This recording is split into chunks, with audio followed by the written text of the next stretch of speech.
September மாதம் 7ஆம் தேதி, பொது காலத்தின் 22ஆம் வாரம், சனிக்கிழமை. முதல் வாசகம். திருத்தூதர் பவுல் கொரிந்தியருக்கு எழுதிய முதல் திருமுகத்திலிருந்து வாசகம். அதிகாரம் 4, இறை வார்த்தைகள் 6 முதல் 15 முடிய. சகோதரர் சகோதரிகளே, உங்கள் பொருட்டு என்னையும் அப்பல்லோவையும் எடுத்துக்காட்டாக கொண்டு இவற்றை கூறினேன். ஏனெனில் எழுதியுள்ளதற்கு மேல் போகாதே என்பதன் பொருளை எங்களை பார்த்து கற்றுக்கொள்ளுங்கள். ஒருவரை ஆதரித்தும் மற்றவரை எதிர்த்தும் செயல்படாதீர்கள்.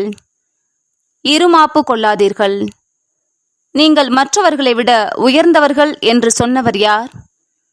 உங்களிடம் உள்ள அனைத்தும் நீங்கள் பெற்றுக்கொண்டவைதானே? பெற்றுக்கொண்டும் பெற்றுக்கொள்ளாதது போல் பெருமை பாராட்டுவது ஏன்? தேவையானவற்றை எல்லாம் ஏற்கனவே பெற்றுவிட்டீர்களோ? ஏற்கனவே செல்வர்களாகிவிட்டீர்களோ? எங்களை விட்டுவிட்டு நீங்கள் மட்டும் ஆட்சி செலுத்துகிறீர்களோ? நீங்கள் ஆட்சி செலுத்த முடியுமென்றால் நல்லதுதான். அப்படியானால் நாங்களும் உங்களோடு சேர்ந்து ஆட்சி செலுத்தலாமே. கடவுளின் திருத்தூதராகிய எங்களை அவர் எல்லாருக்கும் கடையராக்கினார். நாங்கள் மரண தண்டனை பெற்றவர்கள் போல் ஆனோம். மனிதருக்கும் வானதூதருக்கும் உலகுக்கும் காட்சி பொருளானோம் என கருதுகிறேன். நாங்கள் கிறிஸ்துவின் பொருட்டு மடையர்கள். நீங்களோ கிறிஸ்துவோடு இணைந்த அறிவாளிகள். நாங்கள் வலுவற்றவர்கள். நீங்களோ வலிமை மிக்கவர்கள். நீங்கள் மாண்புள்ளவர்கள். நாங்களோ மதிப்பற்றவர்கள். இந்நேரம் வரை பட்டினியோடும் தாகத்தோடும் ஆடையின்றியும் இருக்கிறோம். அடிக்கப்படுகிறோம். நாடோடிகளாயிருக்கிறோம். எங்கள் கைகளால் பாடுபட்டு உழைக்கிறோம். பழிக்கப்படும் போது ஆசி கூறுகிறோம். துன்புறுத்தப்படும் போது பொறுத்து கொள்கிறோம். அவமதிக்கப்படும் போதும் கனிவாக பேசுகிறோம். நாங்கள் உலகத்தின் குப்பை போலானோம். இதுவரை அனைத்திலும் கழிவுப் பொருட்கள் என கருதப்பட்டு வருகிறோம். உங்களை வெட்கமடையச் செய்ய நான் இவற்றை எழுதவில்லை. நீங்கள் என் அன்பார்ந்த பிள்ளைகளென எண்ணி உங்களுக்கு அறிவு புகட்டவே இவற்றை எழுதுகிறேன். கிறிஸ்துவை சார்ந்த உங்களுக்கு ஆசிரியர்கள் பல்லாயிரம் இருக்கலாம். ஆனால் தந்தையர் பலர் இல்லை. நற்செய்தி வழியாக நான் உங்களை கிறிஸ்தவர்களாக ஈன்றெடுத்தேன். இது ஆண்டவர் வழங்கும் அருள்வாக்கு. இறைவா, உமக்கு நன்றி. லூக்கா எழுதிய தூய நற்செய்தியிலிருந்து வாசகம். அதிகாரம் 6, இறை வார்த்தைகள் 1 தொடங்கி 5 முடிய. ஓர் ஓய்வு நாளில் இயேசு வயல்வெளியே செல்ல நேர்ந்தது. அவருடைய சீடர்கள் கதிர்களை கொய்து கைகளினால் கசக்கி தின்றனர். பரிசேயருள் சிலர் ஓய்வு நாளில் செய்யக்கூடாததை நீங்கள் செய்வது ஏன் என்று கேட்டனர். அதற்கு இயேசு மறுமொழியாக, தாமும் தம்முடன் இருந்தவர்களும் பசியாய் இருந்த பொழுது தாவீது செய்ததை குறித்து நீங்கள் வாசித்தது இல்லையா?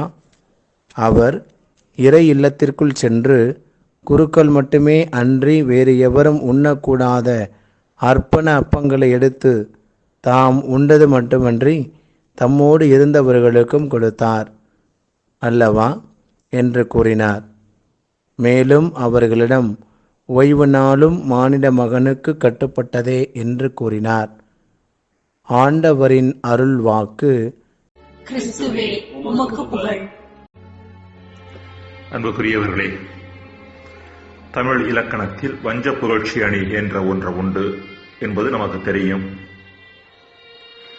ஒருவரை புகழ்வது போல பழிப்பதும் பழிப்பது போல புகழ்வதும் இந்த வகை அணியை சார்ந்தது. லெப்போல்ட் கோடோஸ்கி என்ற ஒரு இசையமைப்பாளர் இருந்தார். பியானோ கச்சேரிகளை நடத்துவது அவரது வழக்கம். ஒரு முறை கச்சேரி ஒன்று நடத்தி முடித்தவுடன் அவரை சந்தித்த அவரது நண்பர், இன்று உனது கச்சேரி அவ்வளவு நன்றாக இல்லை, வழக்கமாக இருக்கும் உற்சாகம் என்று இல்லை என்று சொல்ல, கோடோஸ்கி, உண்மைதான், நானும் கூட அதை உணர்ந்தேன் என்றாராம். இவ்வாறு அவர்கள் பேசிக் கொண்டிருந்த போது இன்னொருவர் அருகில் வந்தார். இவருக்கு கோடோஸ்கியை கொஞ்சம் கூட பிடிக்காது. இவரது இசை திறமையை மிகவும் வெளிப்படையாகவே விமர்சிப்பவர் அவர். அந்த நபர் கோடோஸ்கியிடம், இன்று உங்களது கச்சேரி மிக அருமையாக இருந்தது. இன்று போல நீங்கள் என்றுமே வாசித்து நான் பார்த்ததில்லை என்று புகழ்ந்துவிட்டு சென்றாராம். இதை கேட்ட கோடோஸ்கி தன் நண்பரிடம், எனது கச்சேரி கொஞ்சம்தான் மோசமாக இருந்தது என்று நினைத்தேன். ஆனால் என் எல்லா கச்சேரிகளிலுமே இதுதான் மோசமானது என்பது இப்போது எனக்கு தெரிய வருகிறது என்று சொல்லி தன்னையே நொந்து கொண்டாராம். இதுதான் புகழ்வது போல பழிப்பது. அன்பிற்குரியவர்களை, ஏறத்தாழ இதே போன்ற காரியத்தை இன்றைய முதல் வாசகத்தில் நாம் பார்க்கிறோம். புனித பவுல் கொரிந்து நகர கிறிஸ்தவர்களை பார்த்து, நாங்கள் கிறிஸ்துவின் பொருட்டு மடையர்கள், நீங்களோ கிறிஸ்துவோடு இணைந்த அறிவாளிகள். நாங்களோ வலுவற்றவர்கள், நீங்களோ வலிமை மிக்கவர்கள். நீங்கள் மாண்புள்ளவர்கள், நாங்களோ மதிப்பற்றவர்கள் என்கிறார். இதை பார்த்து பவுல் கொரிந்தியர்களை புகழ்வதாக நாம் நினைத்துவிடக்கூடாது. மாறாக இது ஏறத்தாழ புகழ்வது போல பழித்தலாகும். இன்னும் சொல்ல போனால் பவுல் அவர்களை பழிக்கவில்லை, மாறாக அவர்களிடம் உள்ள குறையை சுட்டிக்காட்டுகிறார். கொரிந்தியர்கள் தங்களை தாங்களே அறிவாளிகளாக எண்ணிக்கொண்டு மற்றவர்களை விட உயர்ந்தவர்களாக தங்களை நினைத்துக் கொண்டு இருமாப்பு கொண்டிருந்ததை, வசனங்கள் 6 மற்றும் 7 இருமாப்பு கொண்டிருந்ததை சுட்டிக்காட்டுகிறார். எனவேதான் உங்களை வெட்கமடைய செய்ய நான் இவற்றை எழுதவில்லை, நீங்கள் என் அன்பார்ந்த பிள்ளைகள் என எண்ணி அறிவு புகட்டவே இவற்றை எழுதுகிறேன் என்று குறிப்பிடுகின்றார். இன்றைய நற்செய்தியிலும் தங்களை தாங்களே அறிவாளிகளாகவும் உயர்ந்தவர்களாகவும் எண்ணிக்கொண்டு இருமாப்பு கொண்டிருந்த பரிசேயர்களுக்கு இறைமகனாகிய இயேசு அறிவு புகட்ட முயற்சி எடுத்ததை பற்றி வாசிக்கின்றோம். கடவுளின் கட்டளைகளுக்கும் சட்டங்களுக்கும் தாங்கள்தான் அதிபதிகள் என்பது போல செயல்பட்டு அதன் மீது ஏகபோக உரிமை கொண்டாடியவர்கள் பரிசேயர்கள். ஒரு வகையில் பார்த்தால் சட்டங்கள் மட்டில் ஏகபோக உரிமை கொண்டாடியதன் மூலம் கடவுள் மீதே ஏகபோக உரிமை கொண்டாட முயற்சி செய்தவர்கள் இவர்கள். இதற்கு ஓர் உதாரணம்தான் ஓய்வு நாள் சட்டம். கடவுளை எவ்வாறு வழிபடுவது, எதை செய்யக்கூடாது, எதை செய்ய வேண்டும் என்பதன் மூலம் கடவுளையே கட்டுப்படுத்த முயற்சித்தவர்கள் இவர்கள். பரிசேயர்கள் கொண்டிருந்த இப்படிப்பட்ட ஏகபோக உரிமையில் உள்ள குறையை சுட்டிக்காட்டி சட்டங்களின் மட்டில் சரியான பார்வை கொண்டிருக்க அவர்களுக்கு அழைப்பு விடுக்கிறார் இயேசு. அன்பிற்குரியவர்களே, ஒருவர் சொன்னார், வாழ்வில் அறிவாளிகளாக இருங்கள், ஆனால் அவ்வாறு இருப்பதாக மற்றவர்களுக்கு காட்டிக் கொள்ளாதீர்கள் என்று. அறிவாளிகளாக இருப்பது நிச்சயம் தேவையானது, அவசியமானது. ஆனால் தங்களை அறிவாளிகளாக எண்ணிக்கொண்டு மற்றவர்களை தாழ்வானவர்களாகவும் கீழானவர்களாகவும் எண்ணி இருமாப்பு கொண்டிருப்பது சரியானது அல்ல என்பதை இன்றைய வாசகங்கள் நமக்கு சொல்லும் செய்தியாக இருக்கின்றது. இன்னும் சொல்ல போனால், நாம் இருமாப்பு கொண்டிருந்தோம் என்றால் அங்கு அறிவு இருக்க வாய்ப்பே இல்லை. காரணம், உண்மையான அறிவின் நோக்கம் அன்பு. அன்பு இருமாப்பு கொள்ளாது என்கிறார் புனித பவுல். 1 கொரிந்தியர் 13:4. ஜெபம். இறைவா, இருமாப்பு அடையாத அறிவை தாரும். ஆமென்.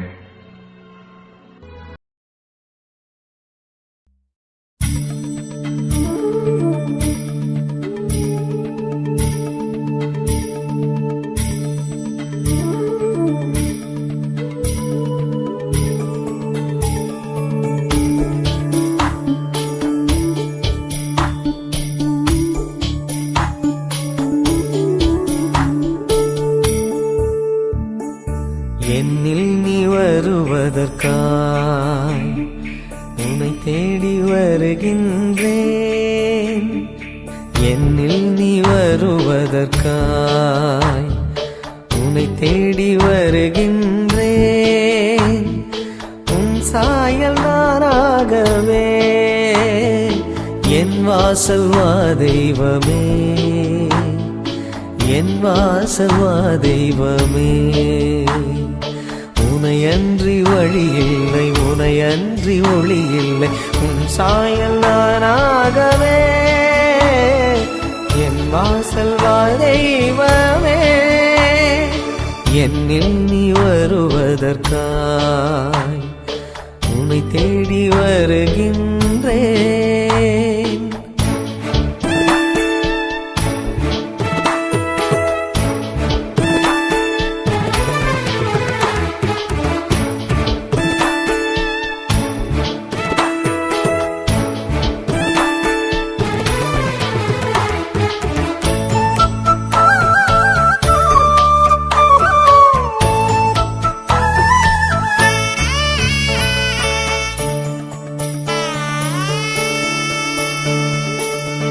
இதய வாசல் திறக்கின்றேன், இரு கரத்தை குவிக்கின்றேன். இதய வாசல் திறக்கின்றேன், இரு கரத்தை குவிக்கின்றேன். உயிரின் மூலமே, உறவின் பாலமே, அன்பின் முழுமையே, அனைத்தின் முதன்மையே. உயிரின் மூலமே, உறவின் பாலமே, அன்பின் முழுமையே, அனைத்தின் முதன்மையே.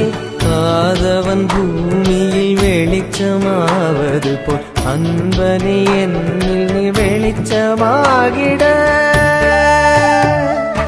என்னில் நீ வருவதற்காய் உன்னை தேடி வருகின்றேன். உன் சாயல் நானாகவே, என் வாசல் வா தெய்வமே, என் வாசல் வா தெய்வமே.